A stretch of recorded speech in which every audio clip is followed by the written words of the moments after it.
Order! Order! You are an incorrigible delinquent at times. Behave yourself, man!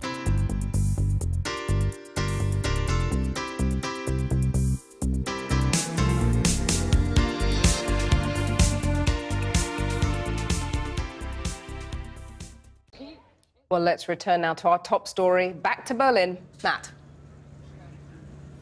Thanks, Kathy. Now, not everyone here in Germany was following today's Brexit speech word for word, and they can be excused for not doing so with their own distraction in the form of Sunday's Bundestag election. However, policymakers, businessmen and anyone involved with Britain were indeed listening. Now, while many might have been reassured by Theresa May's emollient words about paying divorce bills and a smooth transition, forging a special relationship with Europe, they were also sceptical about its political implementation. Brexit may be a divorce that most Germans resented. However, it's also now a divorce that for some has opportunities. We start our report in Germany's financial powerhouse. The corporate spires of Frankfurt, Germany's banking capital. Here they take a long view of Brexit and Europe, well beyond the reassurances of today's Florence speech. Showing off the view, the finance minister of the state of Hessen. Here we see all the big banking towers of Germany, right? Sparkasse, yes. Deutsche Bank, yes. Volksbank. This is it. They are all concentrated here in Frankfurt. So if your vision is correct, then we might see a few other towers here in the future. RBS, Lloyds. Yeah, we have many places here in Frankfurt where you can build another house as well. Yeah, another skyscraper. Yes. They're meticulously polite here, but Brexit is an opportunity for Frankfurt to grab some of London's business. Call it grand theft banking. We have a great chance to be at the center of Europe. No other city has the chance to move to the center of Europe. Frankfurt is there. And if the squabbling now continues in London, despite today's speech, then Frankfurt's opportunity can only grow. We do not see any concept of the British government to solve the different issues who are running after the Brexit. And I think many people who are praying the Brexit before the decision, Boris Johnson and others, they have no plan in their pockets to solve all the different issues we've seen yet. But to be brutally honest, here in the affluent heart of Germany, Brexit couldn't be further from people's minds. They have their own political drama here, if that's the right word. Only one politician in Germany will make dentists interrupt their hygiene sessions. Will make 3 generations clap along to satisfaction and bring out such a diverse crowd. Hassan, a refugee from Syria, speaks good German, even though he only arrived here a year ago. I can't vote, he told me, but I came here to thank Angela Merkel for helping the Syrian people the way that no other country did. Letting in 1 million refugees in 1 year would have felled most other politicians, but not Angela Merkel.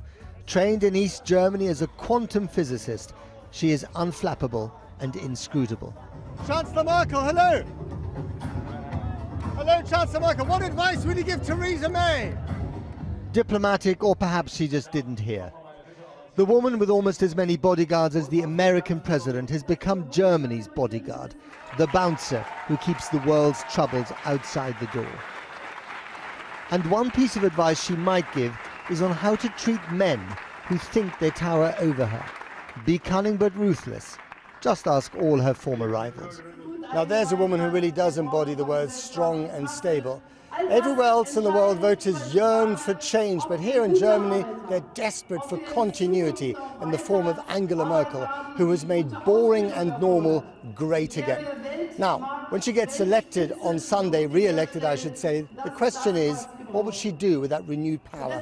Will she finally take the risks that the rest of Europe kind of wanted to take when it comes to German leadership? And then there's her nickname, Mutti or Mummy. Strangely accurate. She's like a mother for Germany, for us, yeah? Is she like mother to you? Yeah. Okay. But now she's more like a grandmother, you know, 12 years she has been, and maybe something new is good, but it has been a good time, so yeah. But all that cozy complacency was threatened by the refugee crisis.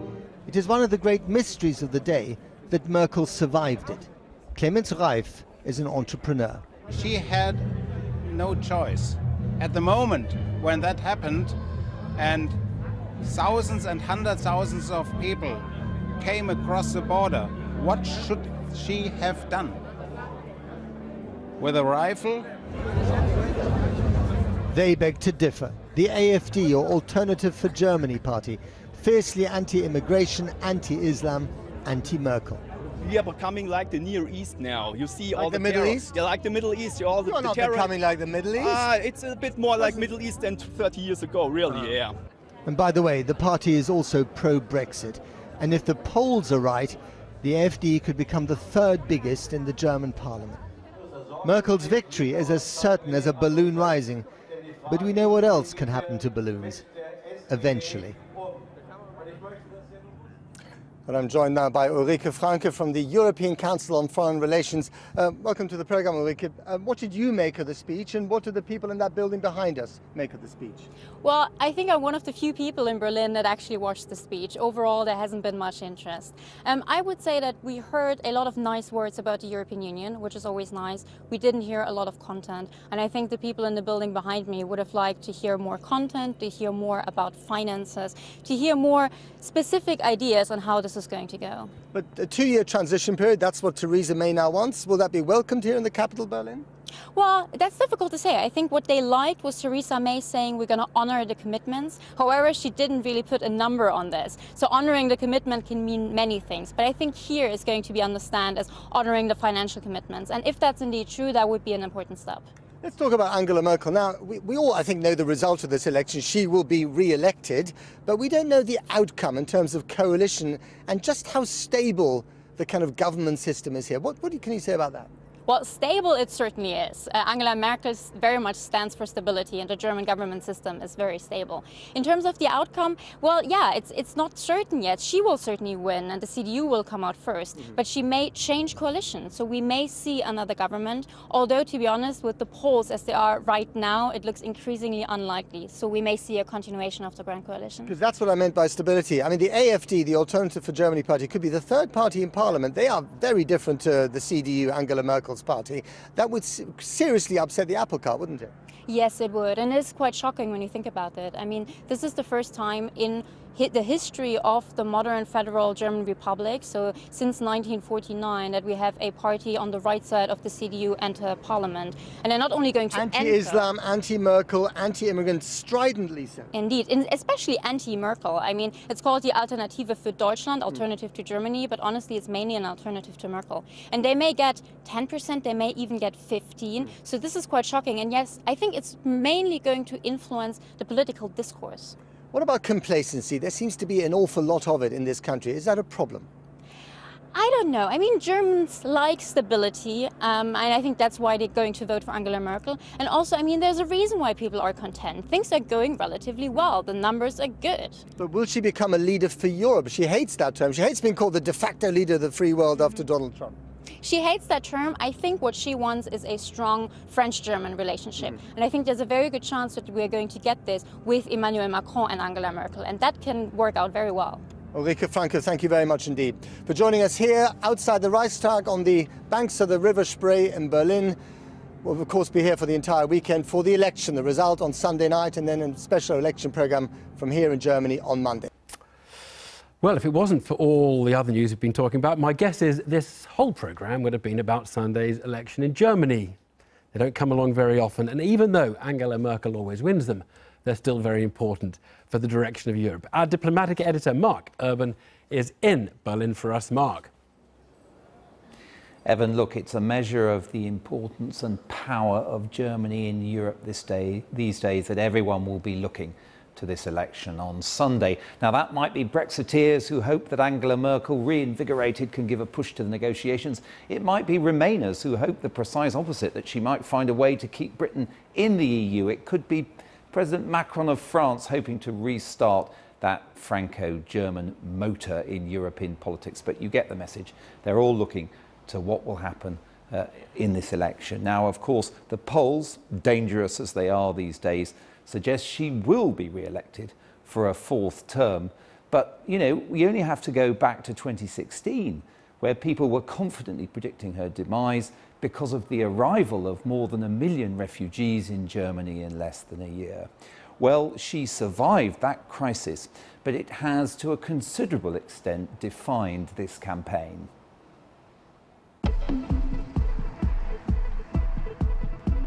There's one figure who towers over this election and one issue that dominates how people see her.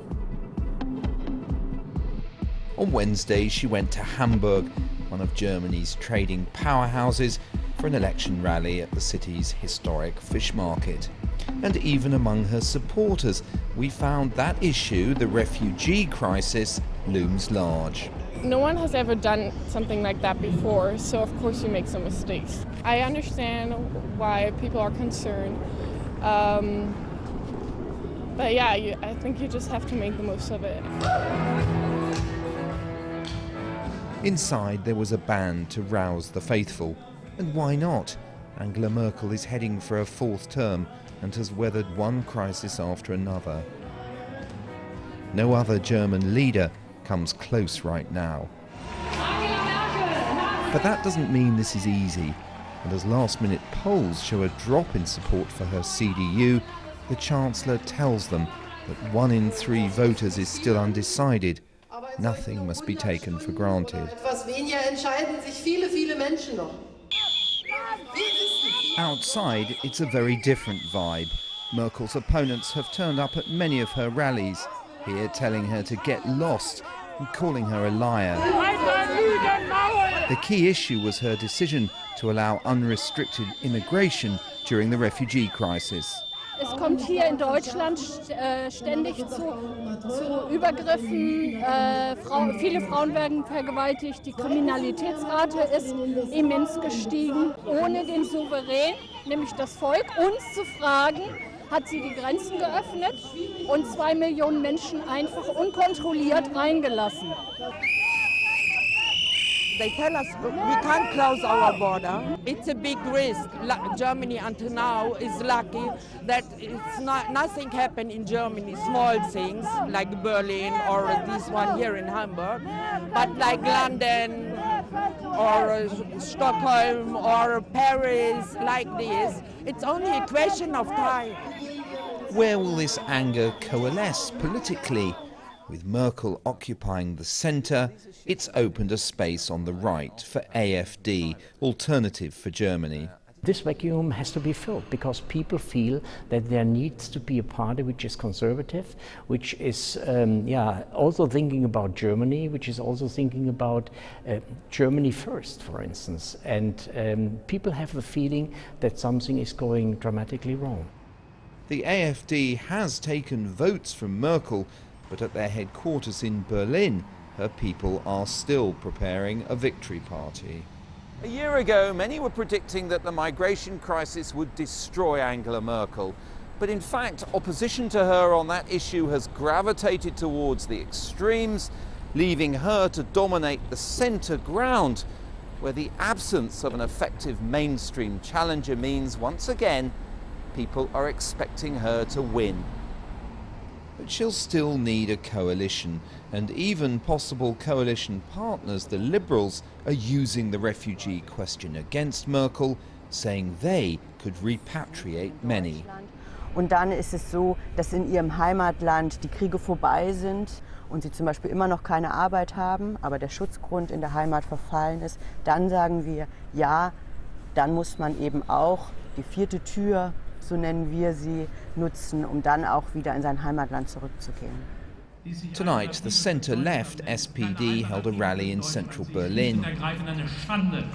Its man, Martin Schulz, at least mentioned Brexit, an issue that's been largely absent from this campaign.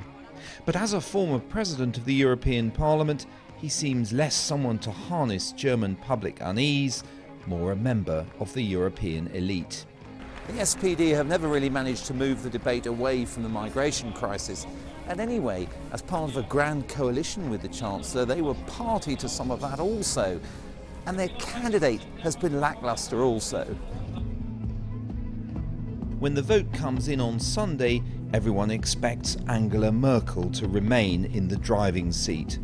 This challenger, like the others she's seen off, will have to head to the margins while the Chancellor forges her new coalition. Well, to unpack the election and its likely consequences, we've got two great experts with us. Tanit Koch, Editor-in-Chief of Bild, Europe's biggest circulating newspaper, and also Stefan Cornelius, who is the foreign editor of the Süddeutsche Zeitung paper and also a biographer of Angela Merkel. Tanit, if I can start with you, the apparent absence of Brexit as an issue in this election, was the public, if you like, cheated of a debate that should have been had? Well, I think Brexit isn't relevant for German voters in their point of view, but I think it's a missed opportunity because the future of Europe, of course, without Britain, without a country that was always sort of against more public spending and for more competition, without that country, Germany will be left with some big countries who, such as the Mediterranean ones, are against austerity, and that will cause some trouble and some concern for the German people after this election. So I think it should have played a much, much bigger role. Do you think the Chancellor was reluctant to go there because some people might blame her in some way for not making a more attractive offer to keep Britain in the EU? Well, I think the large majority of Germans think that it's actually the Britain's fault for not having a better solution and for actually having voted in favour of Brexit in the first place. Stefan, in terms of today's speech, that will be landing on her desk, as it were, as she comes back into power, if all these polls are right. How does she process that? Is it a game changer, or is it another unsatisfactory British approach to this problem? I think the speech was remarkable for one reason. It really put the Prime Minister on a position where you can take her from, I mean, where you can basically negotiate with. She basically bought time and she offered money, and this is something you really can deal with. Now the problem is that Europe might not want a deal, I mean Brussels Europe, and the Chancellor cannot deal with it right away because she first has to win this election, then she has to negotiate a coalition. So what Theresa May needs now is some kind of support from Europe, some kind of support from Germany, and I guess the speech makes it much easier for her to get that. So you feel that those people, for example, on the Brexit side of the argument, who've been waiting for her to give some sort of push to Michel Barnier and the team, that they might see something in that? Well, in and that regard? they are right to actually expect something, because Barnier and the EU now has to offer this mandate, the official mandate, and they have to accept that we have figures on the table, and that Theresa May said, well, we have this 2-year period which we extend basically, and in that time frame things can change, a lot of things can change, and definitely the Chancellor's hope is that Brexit will be solved in an amicable way, that Britain will be alongside the EU and alongside Germany, probably in a Norwegian kind of model, but this now has to be negotiated. Tanit, your paper had a poll today that put the far-right party, the AfD, on 13%, and that's certainly one of the higher poll results I've seen. But at the same time, you've been doing a bus around the country to try and get to what people are really thinking, because I think you maybe distrust the polls a bit, like we all do. Do the results of the two things broadly match up? Is that what the AfD is heading towards, 13% or thereabouts? Or do you think it might be even higher? Maybe higher, because some people still don't admit to actually voting far right and voting for a party that has very obvious racial, racist connotations in them. During our bus tour, what was very, very obvious or apparent was that people are very concerned about immigration, they're very concerned about crime rates, and they have a certain distrust towards political parties not addressing those subjects and not having addressed them for years, actually long before the refugee crisis started. What does that mean then in terms of opposition to Merkel? Does it mean that they can dominate if they constantly press those hot button topics, the AfD I mean? Actually, if you talk to people, most are sort of torn between two things. They want to show their humanitarian side, and the genuine feeling of welcome culture in Germany was there. That wasn't invented by Angela Merkel. On the other hand, what happened in Cologne nearly 2 years ago at New Year's Eve, other horrific crimes do cause concern, and I think there's still a lot of people who are worried about immigration who are not voting AfD, but a lot of them will. Stefan, briefly, how does Merkel deal with the AfD in opposition? How does she stop them dominating the debate? She will ignore them, because she always ignored them, and she simply, her strongest weapon is simply not to engage with them, because that beefs them up. I guess she would prefer having a coalition with the small parties on sort of the center, the Liberals and the Greens, and put the SPD as a buffer between the government and the AfD, because then the SPD would be the majority in opposition, and so the AfD would be minorized. Stefan Cornelius, Tanit Koch, thank you both very much. Back to you, Evan, in London. Mark, thank you very much indeed.